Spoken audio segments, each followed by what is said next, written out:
religious or ideological categorizations in public policy. Do you believe in God? Not anymore. But I am not an atheist. I am agnostic. I used to believe very much, but now I describe myself as a cultural Christian. Do you think the world is better when people either believe in God or act as if God is real?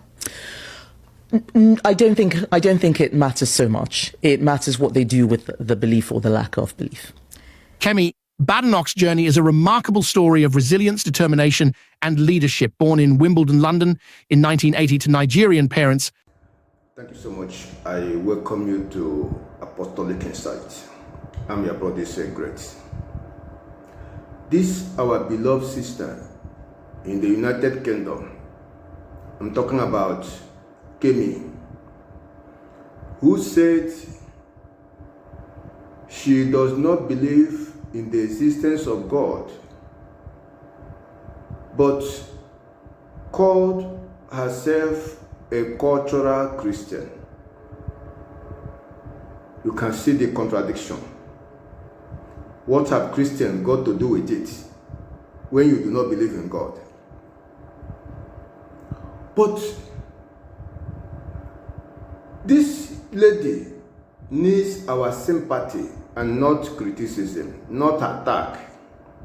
Some people are saying so many uncomplimentary things against her. It's not necessary. Kemi needs our sympathy. Kemi needs our prayer. Kemi is a reflection of our collective failure, the failure of the church, the failure of the gospel preachers. When men fail to clearly set their priorities right, the kingdom and the righteousness. You see, it is time we reintroduce Christ to the church. That Jesus that was made Christ to sit on the throne of David. That Jesus that was born to be a ruler. We need to reintroduce Christ to the church. Had it been, the church had been able to produce credible leaders, sound Christians, occupying leadership position at all levels, Kemi will follow good example. Kemi will have role models she will be proud of, and she will follow their example. What happened to Kemi is our fault. In her early years in Nigeria, as a church member, the church failed to carry out their responsibility in the area of discipleship. The Bible said, train up a child in the way the child will go. When the child grows up, the child will not depart from it. If we had made the necessary investment in Kemi in her early years, the Kemi we will have today will not be in place. You will not see somebody with Christian background telling you, I do not believe in God. I'm a cultural Christian. Can the church leaders settle down to do the work of God? Settle down to put the interests of the people under them above their selfish interest, above this empire building mentality. Can the church leadership come to themselves as the prodigal son did and say, what will it profit us to gain the whole world at the expense of our soul? What will it profit us? In pursuit of material things, the people are being wasted. It's not just Kemi. Kemi is somebody that deserves commendation. Kemi believes in stating the obvious. Kemi believes in presenting the truth known to her just as it is. And equalities, Badenoch is known for her bold, independent thinking, particularly on cultural and social issues. She often emphasizes meritocracy, personal responsibility, and the importance of free speech. While she does not consider herself religious, her upbringing in a Christian household and exposure to multiple cultural influences have shaped her worldview, which combines traditional values with modern pragmatism. Kemi is not a hypocrite like the counterpart we have in Nigeria. Those political office holders who carry Bible, who comes to church to do Thanksgiving. Kemi is 1,000,000 times better than them. Those senators who say they are Christians, those governors who say they are Christians, those politicians who say they are Christians, you have them in Nigeria. Kemi is far ahead of them. Kemi is more godly than them. So, let us not criticize Kemi. Who among the political class who have in Nigeria, who go to church, who carry Bible, who goes from one Thanksgiving to the other, who among them can defend the Christian faith? Who among them in reality believes in God? Who among them?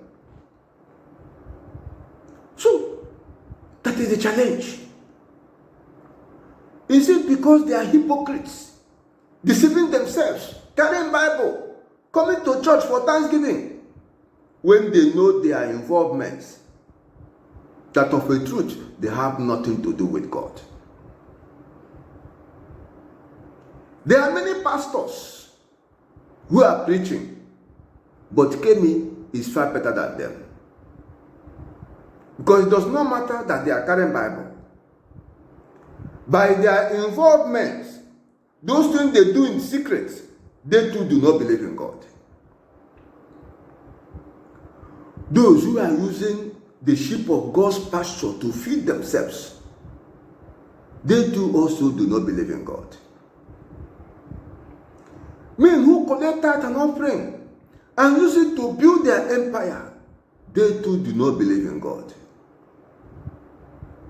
Let nobody attack Kemi. Let nobody criticize her. Kemi is a reminder of the hopeless state we find ourselves, that we need to do more. We need to cry out to God for intervention. Kemi is a reminder that the church, the world over, needs revival. That's why somebody highly educated, well-positioned, established, comfortable will tell you, I do not believe in God, but I'm a cultural Christian. Kemi is a good example. In fact, Kemi's condition is better than the like of Barack Obama, who go to church or present themselves as Christian, but they cannot defend the Christian faith. Is it not better we have Kemi than to have Kamala Harris, who will tell you that name, Jesus is Lord, it's not for this rally, it's for the smaller one down there? Is it not better we have the like of Kemi? Let's search our conscience. What are we doing to deepen Christianity? What are we doing to disciple the people? What are we doing to train up the people in the way they should go? What are we doing to empower Christians to occupy leadership position and be a role model? What are we doing? Let us go back and put on our thinking cap, so that the millions of Kemi who have, even in the church. They come to church, but in reality, they do not believe in God. They need the touch of God. As we pray for Kemi, we should pray for those Nigerian politicians who are, they are a perfect example of demon. They are heartless creatures. They have lost their humanity. Coming to church is of no relevance whatsoever. There is nothing of God in them. They need help. They need discipleship. They need the touch of God. We have a serious challenge in our hand. Let's rise up to it prayerfully.